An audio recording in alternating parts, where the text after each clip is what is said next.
listener production. From the briefing team, This is The Beefing.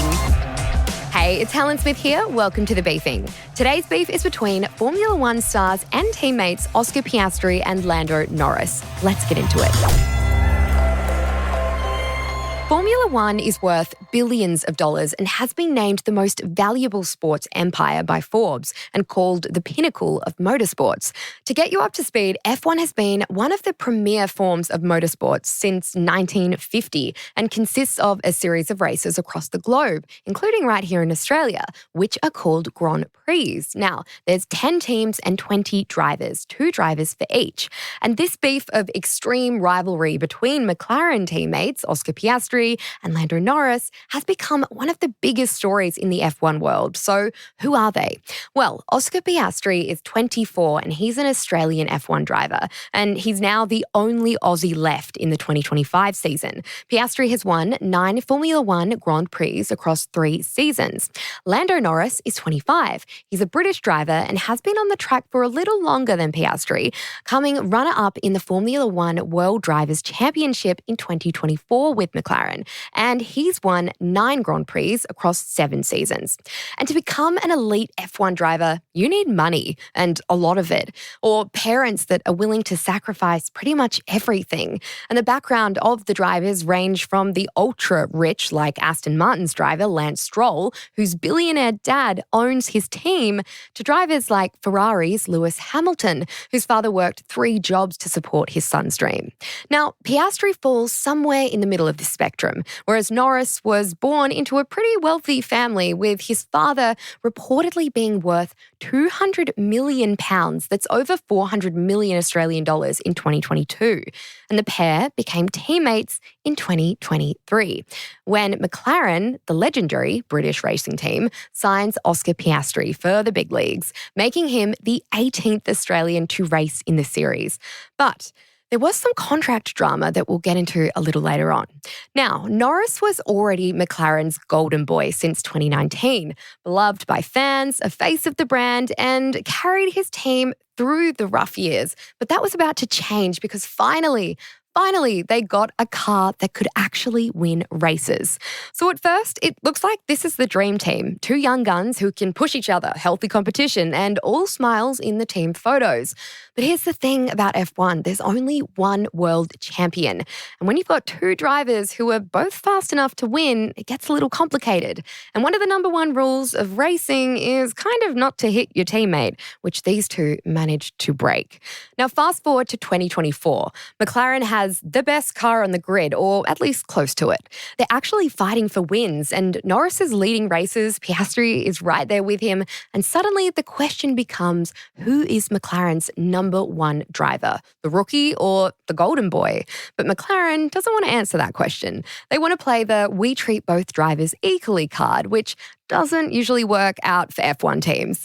Then comes Hungary 2024. This is where it really starts to kick off. The race is on, Oscar's leading, and Norris is in second. McLaren brings Norris in for a pit stop. Pretty standard strategy stuff, and he jumps ahead of Oscar. Now Norris is leading his teammate, and the team radio crackles to life. Okay, Lando, Oscar has just pitted. We'd like to re-establish the order at your convenience. Norris's response? Silence, and then, I'm not slowing down. Lap after lap, McLaren is begging Norris to give the position back. We do want to let Oscar through. We should have boxed him first then, surely, no? Doesn't matter. I mean, it does. For me, maybe. I know you'll do the right thing. The engineers are getting increasingly desperate, saying he needs to do this for the team. But according to the races reports at the time, there were tense radio exchanges where Norris questioned why he should give up the lead when he felt he could finally win. The way to win a championship is not by yourself. It's with the team. You're going to need Oscar and you're going to need the team. But then, on the second to last lap, Norris lets Piastri through. Oscar Piastri wins his first ever F1 race. But it's not entirely celebrations. It's actually pretty awkward because Piastri knows he only got the win because his teammate was ordered to move over. Thank you very much. Thanks for the coordination.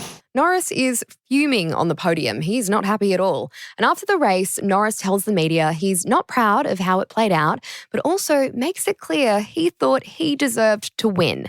The beef is officially on. Now, fast forward to Brazil 2024. We're in championship territory. Norris is fighting Red Bull's Max Verstappen for the World Championship, and Piastri is out of championship contention, so he's racing his own race. And McLaren asked Piastri to help Norris out, asking him to let him pass in the race. And Piastri does help, but not enthusiastically. According to race reports, there were moments where Piastri clearly prioritised his own race over helping Norris. And you could hear the frustration in Norris's radio messages, and the tension is starting to become obvious. And look, here's where it gets really interesting. Oscar Piastri is not here to be number 2. He didn't fight all his way through F3, F2, and the Alpine contract drama when he famously set the record straight on Twitter, saying, "Without my agreement, Alpine F1 put out a press release late this afternoon that I am driving for them next year."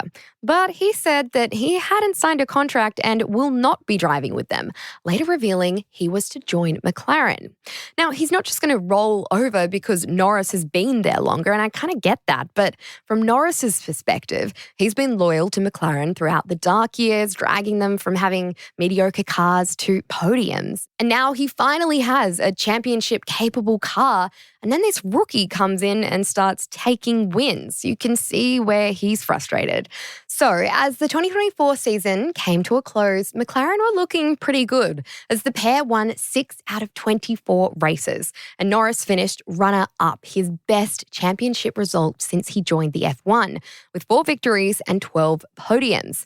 Piastri ended the season in 4th on 296 points, just 82 points behind Norris, with 2 victories and 8 podiums. But the feud between these teammates was locked and loaded to keep going into 2025. And side note, it gets way, way worse. Now, this was after McLaren announced a multi-year contract extension with Oscar Piastri until 2028, with Lando Norris's contract not set to end until 2027. And the 2025 beef kicked off at the Singapore Grand Prix when the pair collided.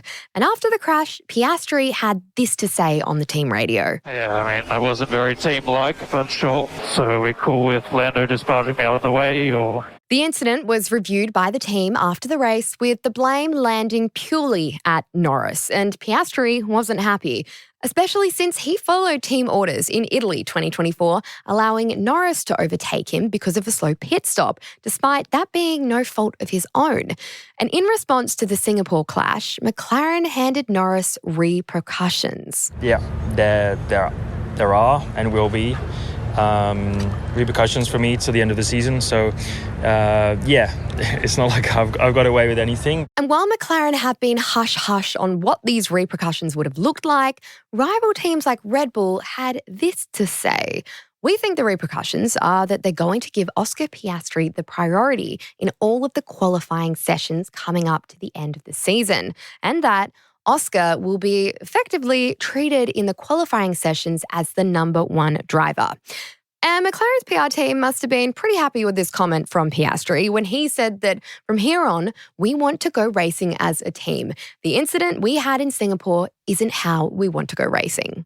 Which brings us to now, with the most recent beef occurring at the United States Grand Prix, when both McLaren drivers crashed out at turn 1, after one of the Kick Sauber drivers made contact with Piastri, who then collided with Norris as a result, turning into a nightmare for McLaren. Lando Norris dropping down to 3rd position at the moment. He'll be late on the brakes. Piastri's going to be hit by Hulkenberg, and the McLarens make contact as well. And in response, the pair had this to say. Obviously not a great way to start the day, but I need to have another look. No idea. I got hit. Like, what else was I going to do? So, I need to look at it a bit more.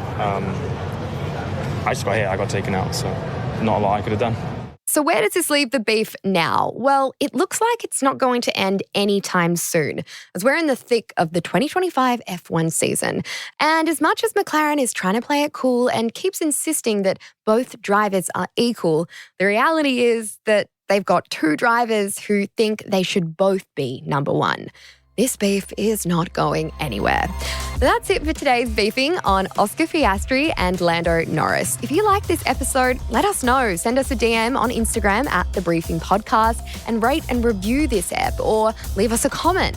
And if you have any beefs that you'd like us to cover, send them over. We love hearing from you guys. And you can check us out on YouTube as well at The Briefing Podcast. Until then, I'm Helen Smith. Catch you next time.